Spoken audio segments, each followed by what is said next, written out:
Hi, my name is David. I'm one of the therapists at Journey Within. And at Journey Within, we're more than just an addictions program. Also, we like to bring out different aspects of living skills or life skills. One of the life skills that I like to just mention today is that of attitude.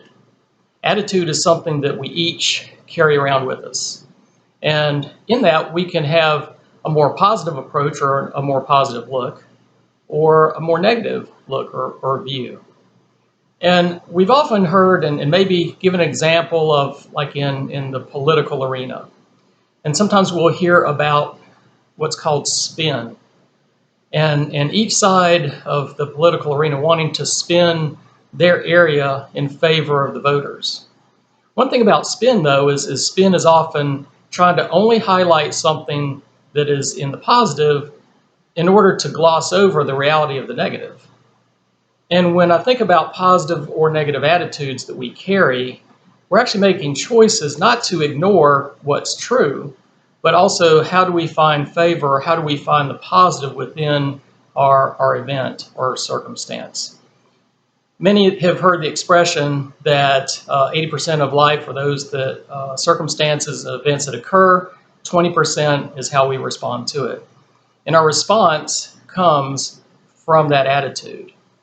And so as we choose to take a more positive approach, to try to look forward and to try to process in the particular circumstance or event that we might not be able to change, we can look at our thoughts, what is our heart, and then what becomes our motivation to try to overcome that type of circumstance or that kind of an event. When we start to go negative in the attitude, we find not only things that might be wrong in the event or the circumstance, but we might also start to bring that in more personally and say, oh, what's wrong with me? What's wrong with why I can't overcome, why I can't contend with this, as I look outward and it appears that everybody else is.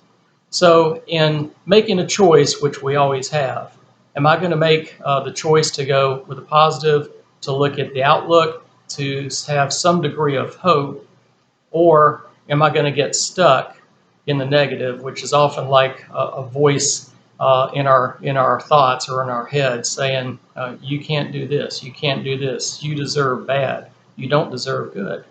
But our attitude that can take us to a place of saying, no, I do deserve good, and I'm going to find out how to start to get back on track. And I'm going to use supports, whether it's my people supports, whether it's my skills, and take a positive and a hopeful approach in that attitude.